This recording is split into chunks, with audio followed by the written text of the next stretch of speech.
আদাব, আমার নাম হচ্ছে শীর্ষেন্দু উজ্জ্বল চক্রবর্তী।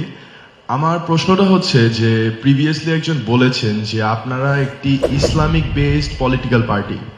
তো আপনাদের পার্সপেক্টিভে আমি জানতে চাচ্ছি যে বাংলাদেশের ধর্মীয় সংখ্যালঘু যে জনগণ রয়েছে, যাদেরকে আমরা মাইনরিটি বলি, তাদের নিরাপত্তা এবং তাদের সমান অধিকার প্রতিষ্ঠা এবং নিশ্চিত করায় আপনাদের পয়েন্ট অফ ভিউটা কি, এবং ভবিষ্যতে ইন ফিউচার যদি জামাতে ইসলাম দল একটি সরকারি দল গঠন করে, তবে নাগরিক বৈষম্য দূর করতে এবং ধর্মীয় স্বাধীনতার সাংবিধানিক সুরক্ষাটা বজায় রাখতে আপনাদের স্পষ্ট এবং প্রয়োগযোগ্য নীতিমালাগুলো কি হবে? Thank you.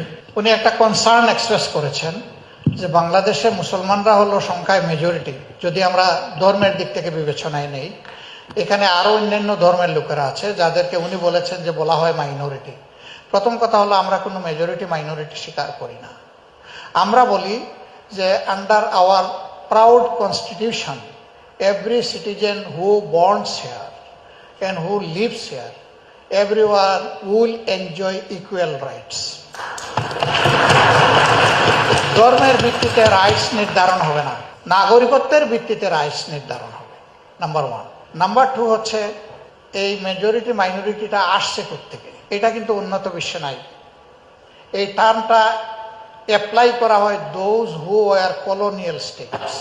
সাম্রাজ্যবাদের অধীনে যে দেশগুলা ছিল, যেগুলাকে কলোনি রাষ্ট্র বলা হয়, we are one of them. এই ধরনের দেশে এগুলাকে জিয়ে রাখা হয়েছে। এইভাবে ধর্মে, বর্ণে, ভাষায় যদি মানুষের মধ্যে ফ্রিকশন এবং মুখামুখি থাকে, তাইলে আমরা কিভাবে একটা ঐক্যবদ্ধ জাতি করব? আমরা এই জায়গাটাকে সমতলে নিয়ে আসতে চাই, এই চিহ্নটা আমরা মিটাই ফেলতে চাই।